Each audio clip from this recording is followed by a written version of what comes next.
I'm going to talk today, following on, I guess, the genetics theme, about a different element of genetics, that is HLA, or human leukocyte antigens, which is an important, highly polymorphic genes and an important component of autoimmune disease. And I apologise at the start to most of you who know a lot about autoimmunity, but in case there are people who don't, one of the central issues with the adaptive immune system is the requirement for an active response to infection, to induce protective immunity, with, at the same time, a deficient response to self-antigens, in other words, to promote self-tolerance.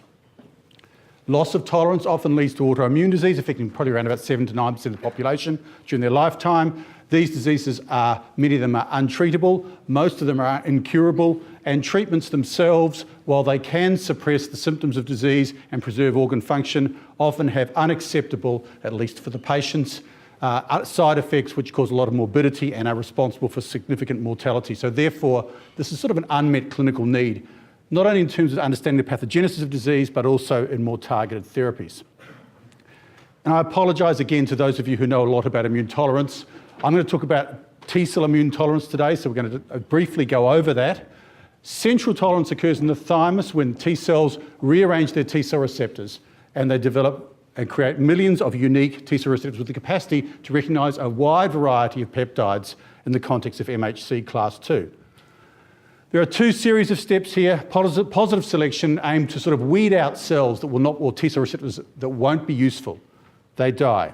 A second round of selection selects against cells or T-cell receptors, cells that have T-cell receptors that recognise self-peptides very strongly. We're left with naive, potential effector cells which are released into the periphery. And some of these, in contrast to Macfarlane-Burnett's theory of central tolerance, are in fact autoreactive. And we require a further set of checkpoints to prevent autoimmunity, known as peripheral tolerance. And one of those elements of peripheral tolerance includes the generation of regulatory cells, which are characterised by not only CD25 positivity, but also expression of the transcription factor FOXP3. And regulatory cells maintain dominant, in a dominant fashion, peripheral tolerance in all of us, though there are other mechanisms that are involved. And depending on how you phrase the questions, there are perhaps sort of 3 or 4 critical questions in how autoimmune disease occurs. 2 of them are arguably genetic. One relates to the nature of the HLA or the MHC and how does that predispose or protect from disease. But there are also, of course, non-HLA genetic influences, which I'm involved in my work with the CRE. There are a broad range of environmental factors that are important in autoimmune disease. And lastly, and probably perhaps understudied, why are many autoimmune diseases more common in women? But today we're going to focus on the HLA. HLA displays self and foreign peptides to CD4 positive cells, or rather class 2. Class 1 exists for a number of reasons, but largely expressed by all nucleated cells, allows CD8 positive T cells to kill viral infected cells. But class 2 is expressed by professional antigen presenting cells, at least at rest, and these engage, or class 2 peptides complexes engage CD4 positive T cells that direct the immune response. And it does lots of things. And 2 examples would be T cells can activate macrophages, and T cells can instruct B cells to make antibodies. Most autoimmune diseases have HLA associations. I've made my own table here, but there are many other tables available in the literature. And these diseases include type 1 diabetes, multiple sclerosis, rheumatoid arthritis, Graves' disease in the thyroid and other thyroid diseases, skin diseases such as pemphigus, celiac disease and SLE. All of them have risk HLAs. In terms of class 2, humans have a slight variation in number, but you're often around 6 different HLAs. This, plus the highly polymorphic nature of them, enables a relative risk to be calculated in a number of these diseases, around about between sort of 2.5 to 14. Furthermore, a number of these HLAs have an additional HLA that is a negative or modified HLA. In other words, if you have a risk with one HLA, the co-inheritance of another one modifies that risk, either of disease severity or of the disease itself. So these are dominantly protective HLAs. In humans, we have HLA-DP, DQ, and DR. There's an alpha helix and a beta helix, and a peptide bound in the middle, in the peptide binding cleft. And the T-cell receptor recognises this complex. So in other words, bits of the peptide plus bits of the alpha and beta helix. The complex itself is being recognised. Today we're going to discuss HLA-DR, which luckily for me is a relatively simple one in that there's a non-polymorphic alpha chain and a highly polymorphic beta chain. So the characteristics of HLA-DR are determined by the polymorphic beta chain. So we decided to study Goodpasture disease or anti-GBM disease. And you could say, well, what's that and why would you use it to study it? This is a concept that I sort of worked through myself around 10 or 12 years ago. It largely is because we're using it as a model autoimmune disease for a number of reasons. So the disease itself is characterized by autoactivity to a fragment of type 4 collagen found in basement membranes. So therefore, the non-collagenous domain, this globular domain of around 320 amino acids of the alpha-3 chain of type 4 collagen found in the kidney basement membranes. People who lose tolerance to this develop rapidly aggressive glomerulonephritis and pulmonary hemorrhage, which is life-threatening. It's an uncommon disease with incidence only of about 1 million per year. But as I said, we think it serves as a pretty good model autoimmune disease, of a human autoimmune disease, because the autoantigen is clearly defined. Almost everyone with this disease loses tolerance to this antigen in a dominant fashion. This is the disease-initiating and critical antigen. There is a considerable degree of uncertainty in many other autoimmune diseases which antigen itself is the important one. Furthermore, we're lucky in that there's strong mouse and human homology, which will become apparent later in the talk. There is a gold standard diagnosis. We don't tend to misdiagnose this disease. People with this disease really have it, and there's not a whole lot of people running around with this disease who aren't diagnosed. There's a clear clinical presentation that a universal presence of serum anti-alpha-3,4-NC1 antibodies, linear IgG in the glomerulus, and severe, nasty crescentic glomerulonephritis. And lastly, there are strong HLA-DR associations.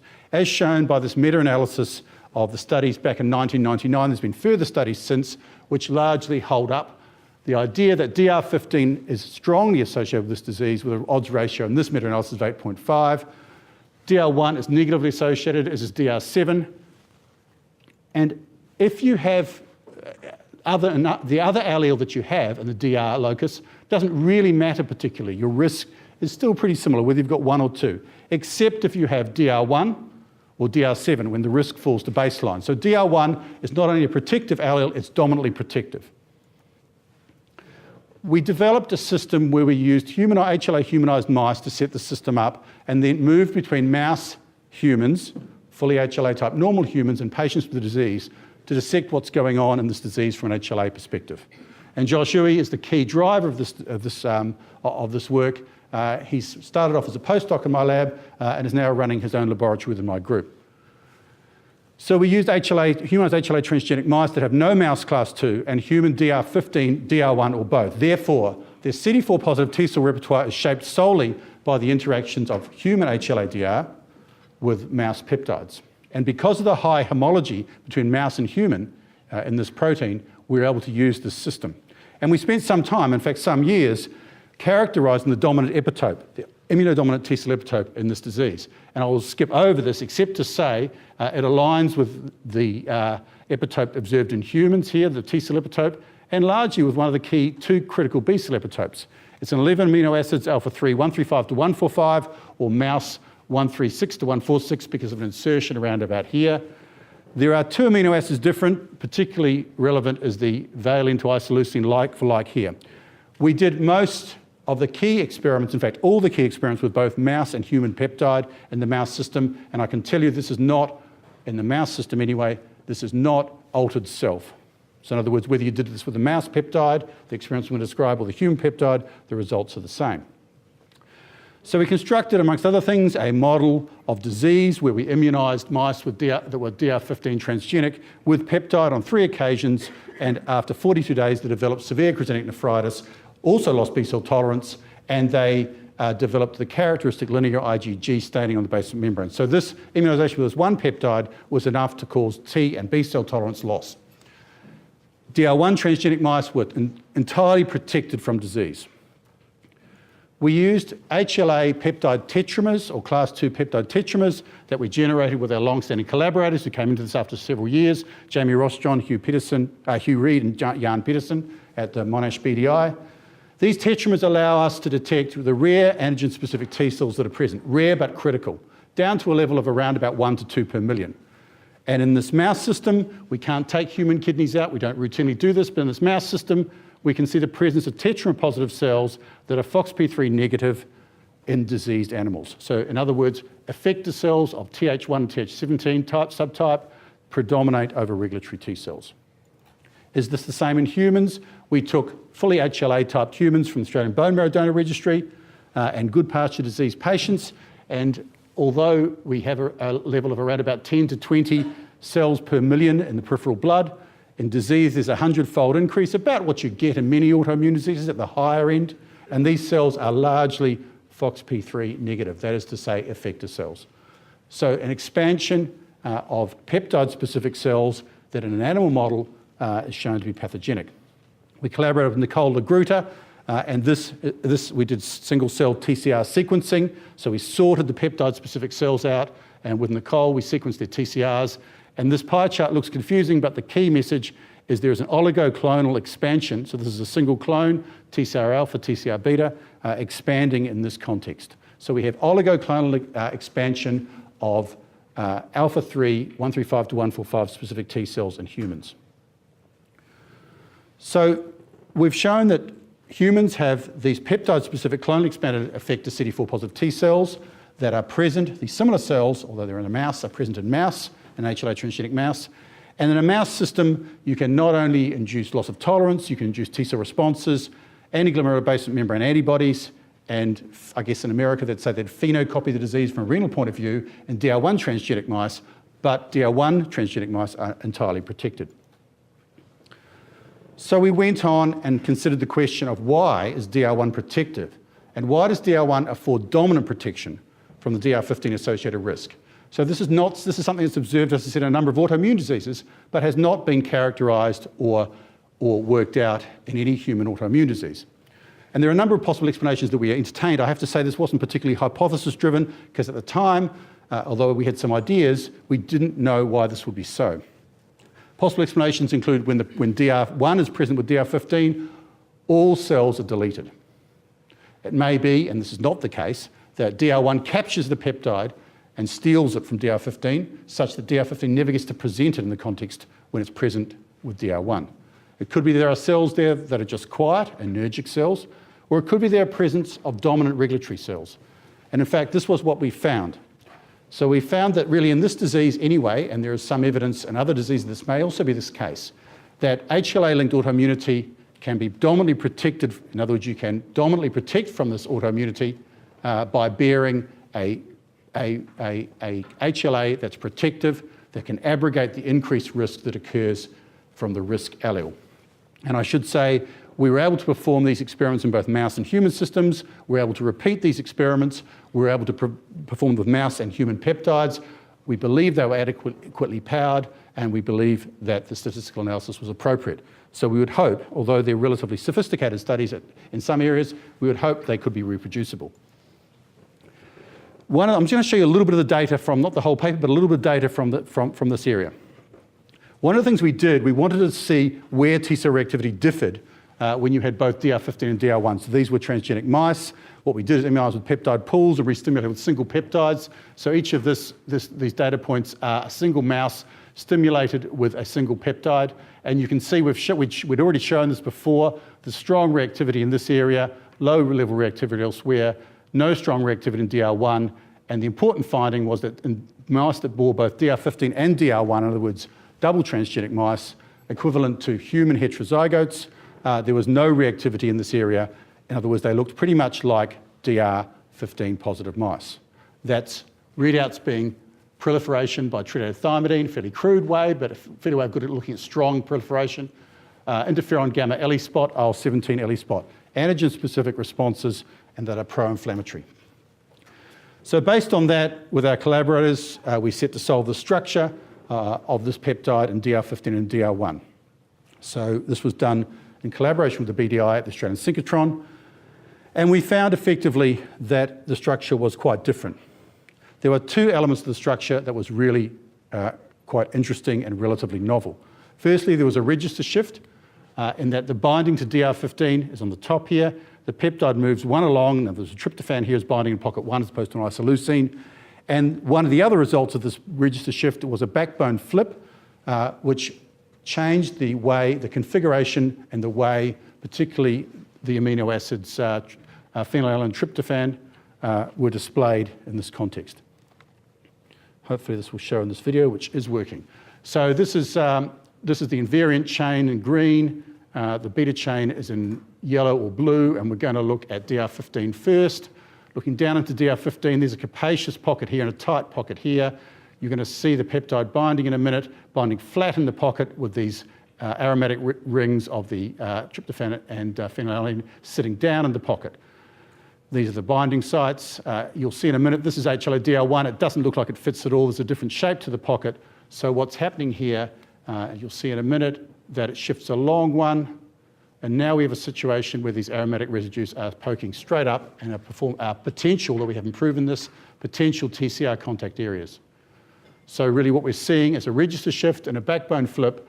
The point of this being is not just the biochemistry, though my biochemical chemistry colleagues were very excited about this, that really what we're seeing is the same or very similar peptide is binding in a different conformation in the risk allele and the protective allele.